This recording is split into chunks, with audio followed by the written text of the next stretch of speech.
We have now considered two concepts of competition. We have looked at the correct concept of competition as a movie, as a dynamic process, and the incorrect concept of competition as a state. Competition which is actually called, quote-unquote, perfect, in which no one competes, because no one is allowed to. In the model, everyone has to make the same thing and sell it at the same price. Now we will also introduce two distinct and alternative concepts of monopoly, and we will see that these two concepts of monopoly go hand in hand, so to speak, with the two concepts of competition we have just reviewed. To put it another way, we will make a connection between the correct concept of competition and a correct concept of monopoly, and between the incorrect concept of competition and an incorrect concept of monopoly. We will start with the latter. Do you recall the incorrect concept of competition? Competition as a state, the equilibrium model, defined by a multitude of offerers, all of whom are producing the same product and selling it at the same price. In other words, this model, by definition, does not allow anyone to compete or to do anything different. Roughly speaking, mathematical economics theorists consider anything that is not perfect competition to be monopoly. That is, if for competition to be perfect, the essential characteristic of the static frame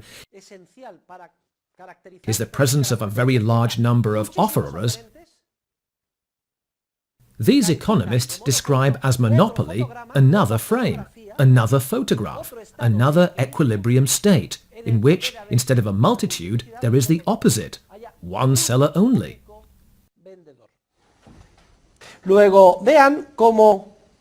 Notice that the incorrect concept of perfect competition immediately gives rise to the incorrect concept of monopoly, defined as that situation, not process, in which it is detected that only one producer is present, and supposedly a lone producer can, at will, set artificially high prices to the detriment of consumers.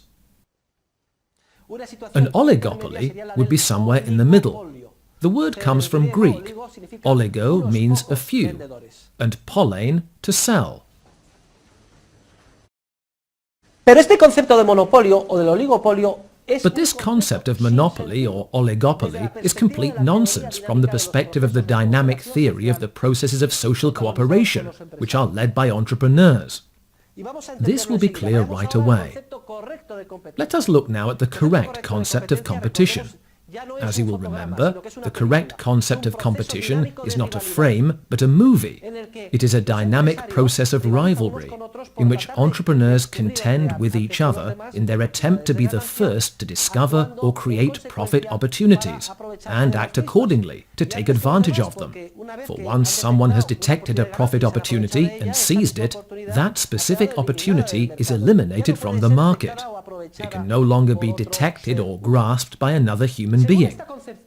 In keeping with this conceptualization of competition, which we have termed correct, indeed it is the only correct one, competition as a dynamic process of rivalry, the correct concept of monopoly differs radically from the one we have just considered.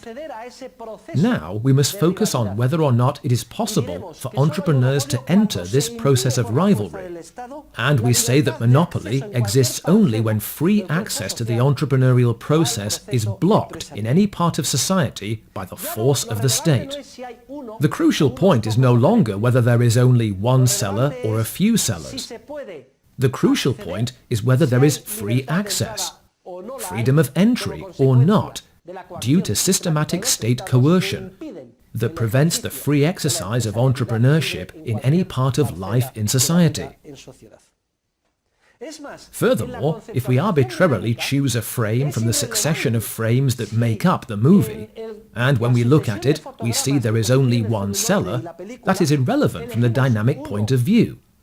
Well, if the person who observes that there is only one seller in that selected, isolated frame happens to be a mathematical economist, he or she will immediately yell bloody murder. Monopoly! The much-hated monopoly. Consumer exploitation. After that company. In contrast, the Austrian economist who holds the dynamic view of the market, in which entrepreneurship plays the leading role, will find it irrelevant if one or several frames show just one seller, because the focus should not be on an odd frame, but on the movie's dynamic process as a whole, to see if throughout there has or has not been free access to the unfettered exercise of entrepreneurship. And if we see that free access exists throughout the dynamic process, then competition exists in the dynamic sense, regardless of whether there has been only one seller at certain specific points. That is irrelevant. What is more, if there has been only one seller at a certain point, and there is free access to entrepreneurship, then the appearance in an isolated frame of a sole seller, in other words, much hated monopoly according to the incorrect concept, far from being a sign that the seller is acting improperly and harming consumers, is a sign of exactly the opposite. If the dynamic process is unhindered, and entrepreneurs take part in it by contending with each other and trying to emulate each other, if, at a certain historical point, one entrepreneur prevails, it means precisely that he or she has been able to meet consumer needs better than anyone else. So, if in certain historical circumstances, free entrepreneurship, unrestricted by systematic state coercion, even takes the form of the predominance of only one offerer,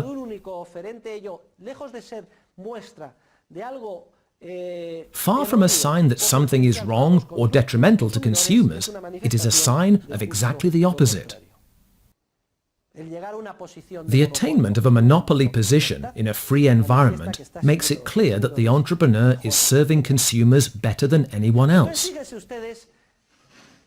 Notice that when we consider any real case, the judgment we make differs radically, depending on our conceptualization or analysis.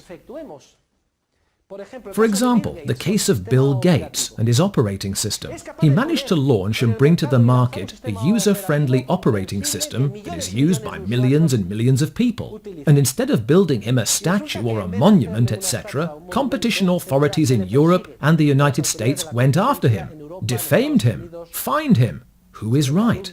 Remember that in the market there are no acquired rights. Each day is a new beginning, and an entrepreneur must defend his predominance by serving consumers better than anyone else. And if, in certain historical circumstances, Bill Gates predominated in the market, and there was no systematic government coercion to block the free access to entrepreneurship, then Bill Gates indeed met the needs of consumers better than anyone. But be careful. This is no guarantee.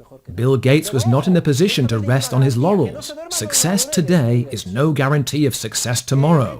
IBM gained control of 70% of the computer market in the 1960s. Then it started to become a huge, arrogant company.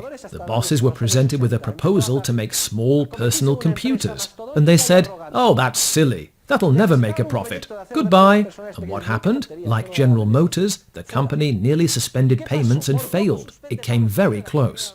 If you cease to be more alert than your competitors, who constantly devote themselves to meeting consumer needs in the best way and at the best price, then an army, a constellation of real and potential competitors immediately spring up everywhere, and they threaten your predominance. So, from the dynamic perspective, it is irrelevant if in a particular frame, at a certain moment, only one entrepreneur appears to have predominated. Moreover, that indicates that he or she acted more sensibly than anyone else. The process itself is dynamic. Every day is a new beginning.